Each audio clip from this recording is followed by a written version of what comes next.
One.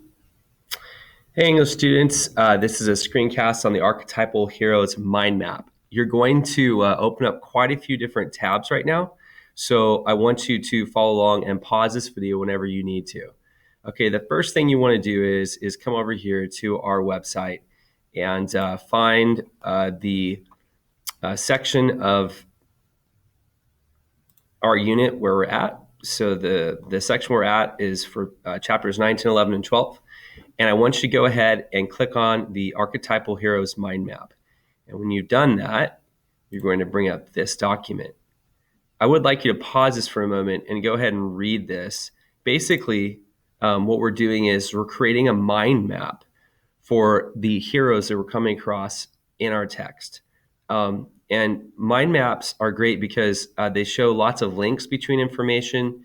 They help us to illustrate and even rank information and categorize it and connect it, kind of like our brains do. So the idea here is that I want to kind of see on paper all the connections that you're making in your brain with the text.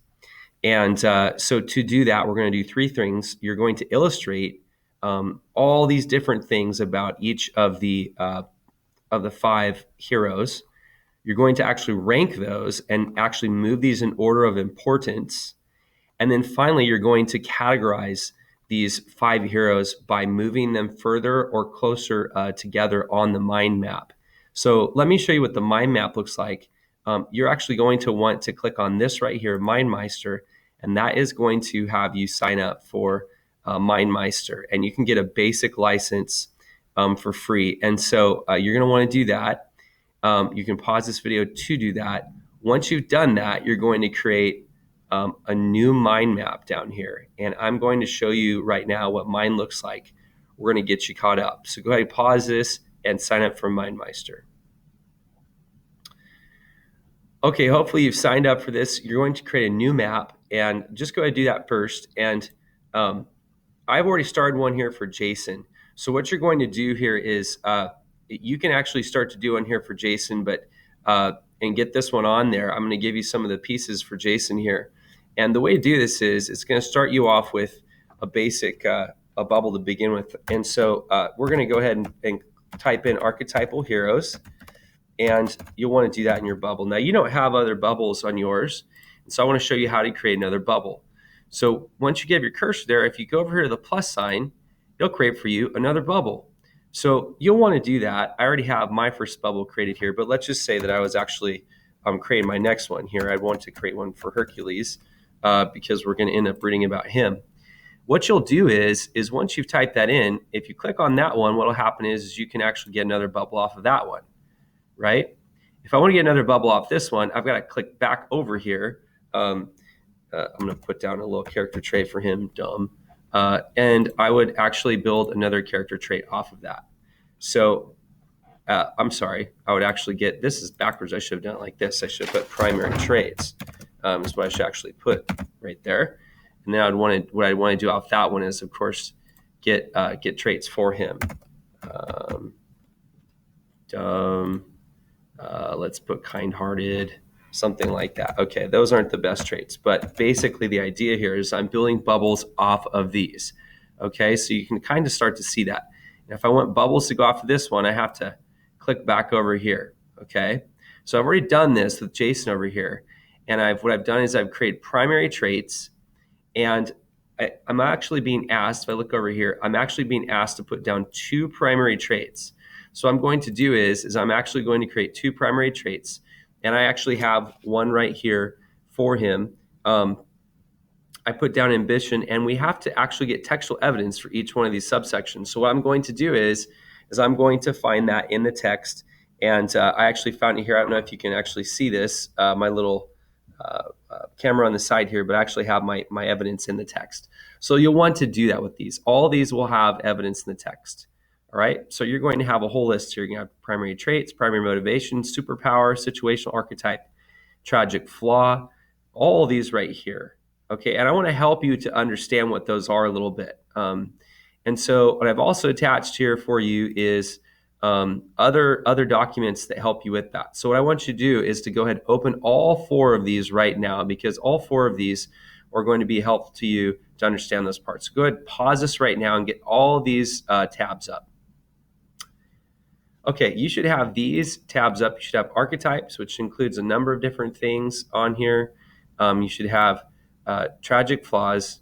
You should have a character motivation sheet, and you should also have a list of character trait words. All right, these should help you as you create your mind map.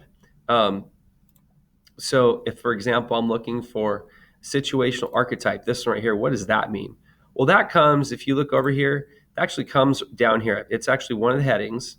Okay, so I'm not trying to trick you here. A situational archetype. So I'm going to ask myself, for Jason, which one of these things was he involved in? And I just have to find one. Is this a quest?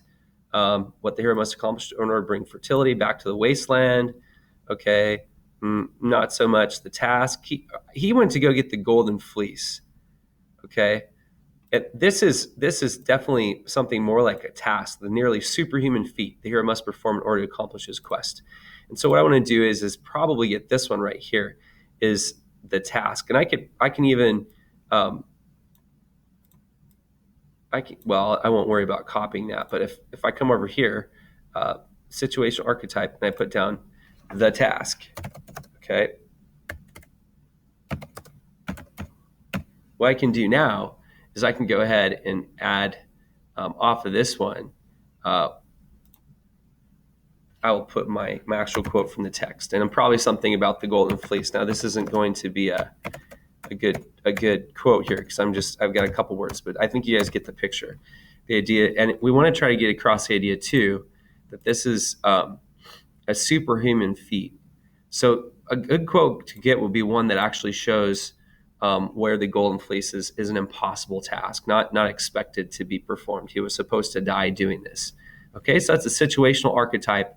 The task is a situational archetype, something we see, an impossible task, if you will. For example, Ocean's 11 has this example of them trying to, get money out of the Bellagio. We see the impossible task. This archetype repeats itself in movies and other films and books. But I want you to start to see some of these connections later. So the first step is to get all these listed and try to find this week, first of all of your different pieces.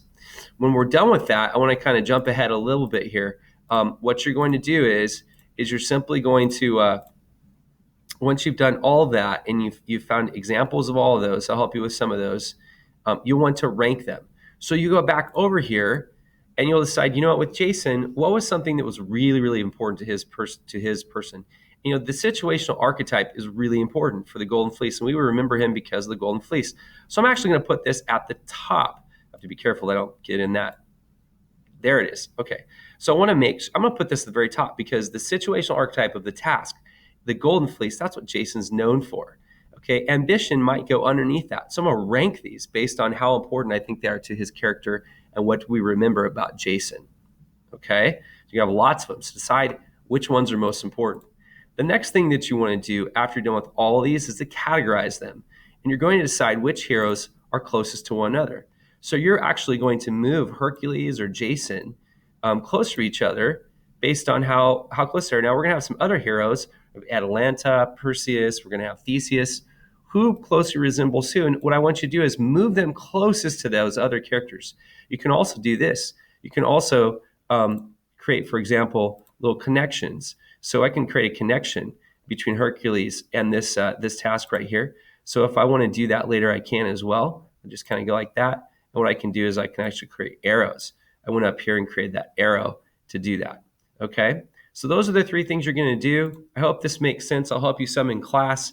I went through that pretty quick, but I think that if you rewatch this video, it'll make a lot of sense to you if you watch it again. Good luck, and I'll help you in class.